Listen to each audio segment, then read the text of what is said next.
Welcome to Just Some Points, episode 13. Today it's just Melissa and myself. Some of our other people had to bail out, but I'm sure it's interesting anyway. I'll get you started, Melissa. And it's something might not be completely new to you, and not completely new. It's not news from the last week, but I thought it's something that is kind of we new at the moment in one way or another. And we've been working on this more and more, and that is what we call conscious content. That with everybody so focused on digital and online and being on social media, and people getting rallied up over things, we've been asked by clients more, can you look at our content? I would say the conscious content, at least the way we approach it, was really mainly triggered by the whole diversity issue or lack of diversity, and where we really start to revisit our approaches towards what we do as a marketing company. But we always try to be diverse. You really have to challenge yourself. And what what we found was actually, despite your efforts and trying to do the best you can on diversity, you still fail sometimes. But it's not just the failing, it's also being the awareness of being conscious about the content you want to create. And what a lot of people misunderstand is that conscious content, being conscious about what you want to communicate, is about diversity. There's a difference between diversity and conscious content. I could be very conscious about the content I develop and say, this content is really not about diversity. This is really for Black population or for white population, for Asians or whatever. I could even have offending content or communication where I say, well, I know this offends people, which is fine as long as you're conscious about it. And as long as you're, as long as you know what you're doing, what you want to do. I want to give you a few examples. Gucci had a campaign last year. They had a fashion show, I think, in Europe, where one of the models was wearing a turban, and they thought it was kind of a great fashion statement. Yet they did not realize that it's part of a religion, the Sikhs. It was very offending to them that they used it just as a fashion statement. And that's an example where you just have to do more work and don't make as much assumptions. Try to get the facts when you create content. Mm-hmm. And I want to give one other example, which I really love, and that is the state of New Jersey. The state of New Jersey is boring. It's a state. How exciting could that be? Now, the state of New Jersey, when Governor Phil Murphy became a governor, he decided he really wanted to revisit the whole web presence and online presence and how they serve the population online. And one of the things they made a very conscious effort and making their NJ.gov Twitter account fresher. And I have to say, NJ.com or NJ.gov a Twitter account is killing it. Mm-hmm. Of all the 50 states Twitter accounts, they have a lot of fans, and they have a very unusual approach. It's not the boring state approach. They are very sassy. They have a persona, and they made a very conscious effort. They sat down with the governor, literally sat down with the governor and discussed that, and had a very conscious approach towards their communication. So that's a good example for, conscious content is not just about, creating good content. It's about what do you want to achieve, and then go out and do it. Yep. It's, it always goes back to the way I think, and it's always about the user. It's always user focused, whether you are designing or building a website or creating ads or writing content. It always comes back to helping the user get the information that they're looking for. And in order to do that, you do need to be conscious about the content that you're putting out there.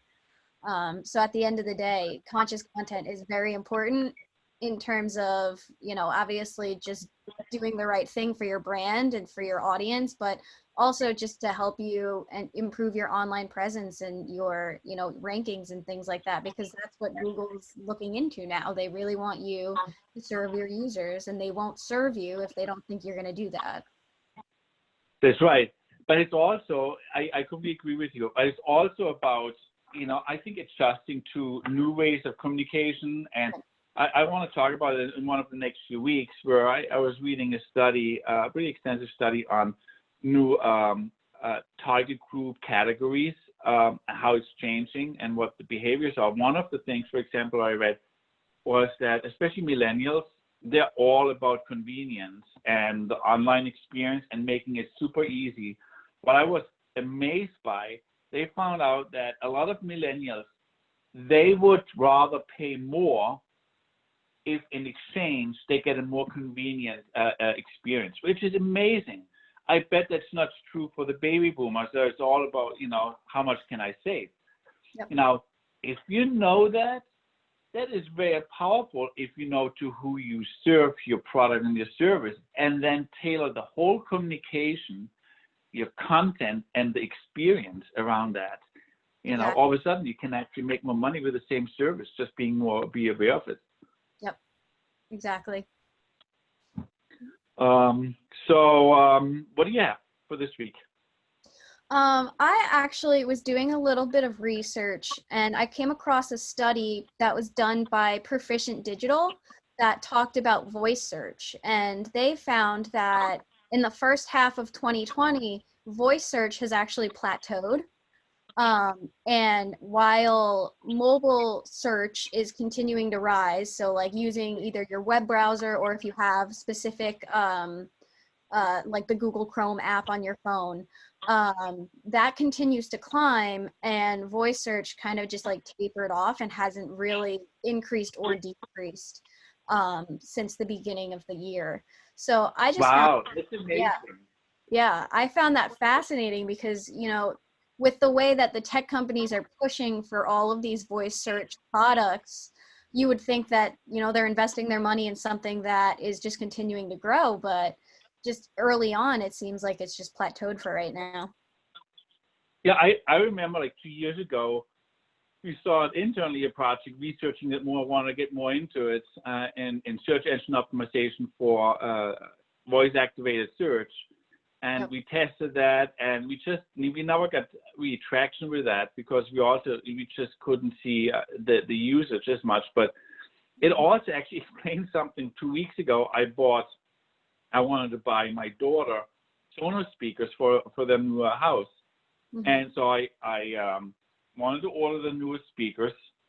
And then I noticed that they specifically offer that speaker with and without voice activation. And wow. I was actually surprised or stunned. And I actually asked my daughter, do you want to have it with or without? And she said, no, not with. I want to have it without. Because mm-hmm. that, I think, fits 100% to what you're actually talking about, that actually product development reacted to what you just said already, because there might be two components to that. One is people might not use it as much as they hope to, as much as people hope they would use it. But I think there might be also a rather large category that are afraid of having that in their house. Yeah, I think that's part of, what is causing this, is that people are becoming more and more aware of, what is really happening with those devices when they are voice activated, who's taking that data, and whether they know or don't know who's taking it. It is a growing fear, I think. Wow, that is very interesting. I definitely want to keep looking at that and see where that goes, because at the end of the day, there is convenience sometimes to voice activate. Now, having said that, I personally struggle with that sometimes, how to voice activate it. And I think it's also partially, when you do try it, I've tried it with Alexa at home, mm-hmm. and she just doesn't get it. Might be my German accent, I don't know. But if she just doesn't get it, then you just stop using it. Yep. So, Yeah. okay, that's very good. Yeah, I personally don't really use any of them. I don't even have Siri turned on my phone. So it's interesting for me being on like the complete opposite end of the spectrum, seeing how other people react to how I've been feeling this whole time. Oh, that's funny with the Siri. They bring up Siri because, like we just got through a new round of new computers for everybody. So everybody, and then I'm involved with usually, and by default, when we set up the new computers for employees, we always do not enable the Siri. We take that function out because actually I always disable it for the same reason. That there's none of our business to listen to us. Yeah, exactly. So anyway, very well. Thanks a lot, Melissa. Missing Tammy today, but we'll see her either next week. Next week she's on vacation, so we'll see her in 2 weeks. Maybe we have somebody else joining us next week, Melissa, and enjoy the weekend. Bye.